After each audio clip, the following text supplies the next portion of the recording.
Today's topic is going to be on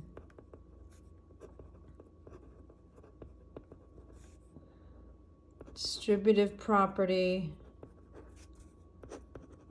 / multiplication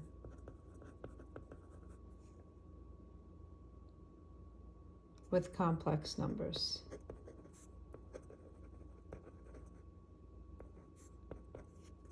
That should be an L. So distributive property / multiplication with complex numbers.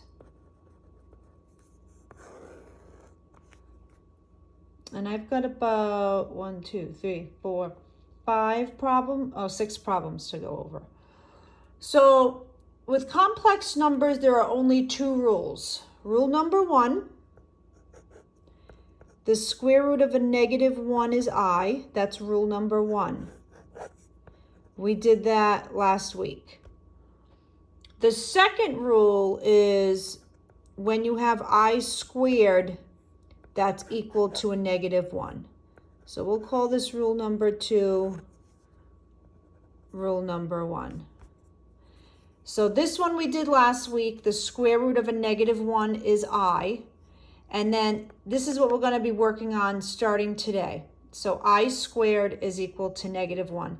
So you need to know this one for today. So the directions will say simplify.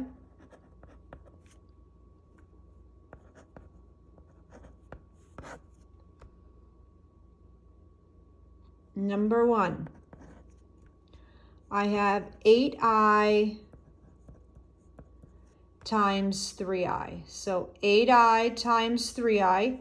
I'm going to multiply 8 times 3. That's giving us 24. And then I've got I times I. That's giving us I squared. Now I cannot leave an answer that has an I squared, an I cubed, an I to the 4th, an I to the 5th, and so on. I can only have just an I with no exponent, I to the 1st.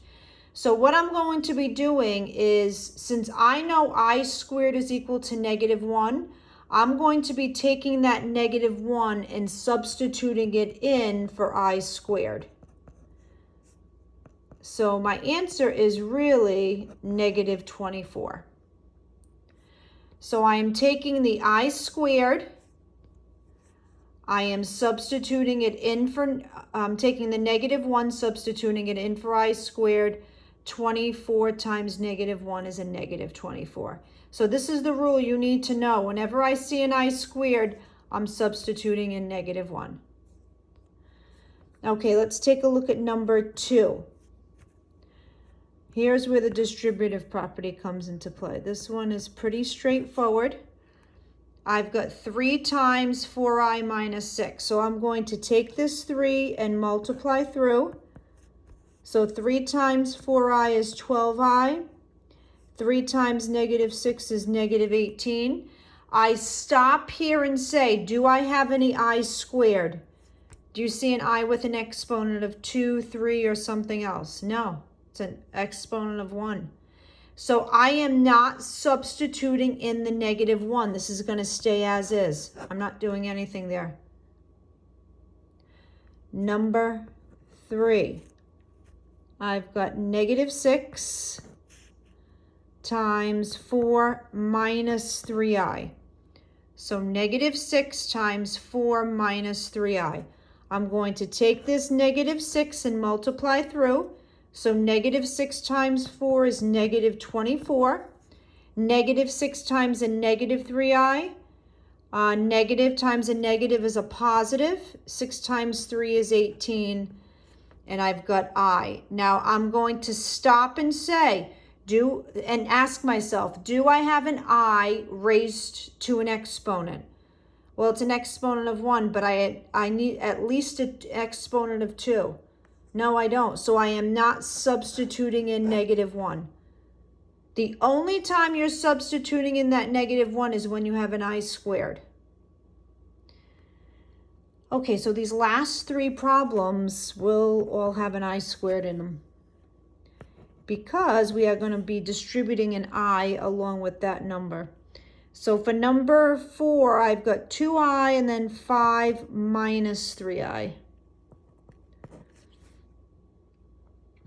So I'm going to take that 2i and I'm going to multiply through.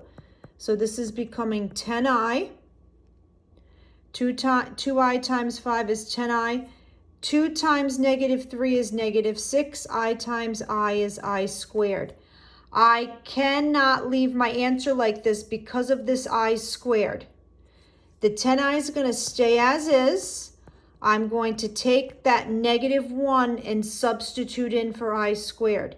So whenever I see an I squared, I'm substituting in a negative 1. I am not substituting in a negative 1 here. It's only for that I squared. So my final answer is 10i. Negative 6 times a negative 1, positive 6. So 10i plus 6. Okay, let's take a look at number 5. We're going to be distributing another I, except this is going to be negative. I've got negative 3i times 2i plus 4. So negative 3i times 2i plus 4. Let's take this negative 3i and multiply through. So negative 3 times 2 is negative 6. I times I is I squared. Now negative 3 times 4 is a negative 12. And then I just have an I there. So negative 3 times a positive 2 is a negative 6. I times I is I squared. Negative 3 times 4 is negative 12, and then that I. Now I stop and ask myself, do I have any I squared? Yes, right here. That means I'm going to be substituting in a negative 1. So negative 6 times negative 1 is a positive 6. Now it just so happens these are both 6s. It's not always going to be a 6. And that should be a minus, not a plus. That should be a minus 12i. Oops, there we go. So negative 6 times a negative 1 is a positive 6, and then minus 12i. The key point here is wherever I see an I squared, I'm substituting in a negative 1. Not the I. The I just stays as is. Let's take a look at number 6, last one. I've got negative 4i times 5 minus 3i. So negative 4i times 5 minus 3i. So negative 4 times 5, that's giving us negative 20i. Negative 4 times negative 3 is a positive 12, and then I times I, there's our I squared. So negative 4 times 5 is negative 20, the I stays. Negative 4 times negative 3 is a positive 12, I times I is I squared. Now I ask myself, are there any I squared? Yeah, right here.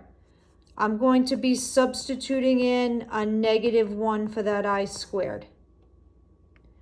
So this becomes negative 20i minus 12. It doesn't matter the order. If you saw, I put the constant here first, then I put that second. The variables here or the complex numbers here first, then it's here, then it's here. Doesn't matter the order. I mean, I probably should be writing the complex number, the I first, but it doesn't really matter. All right, and that's multiplying / using the distributive property with complex numbers.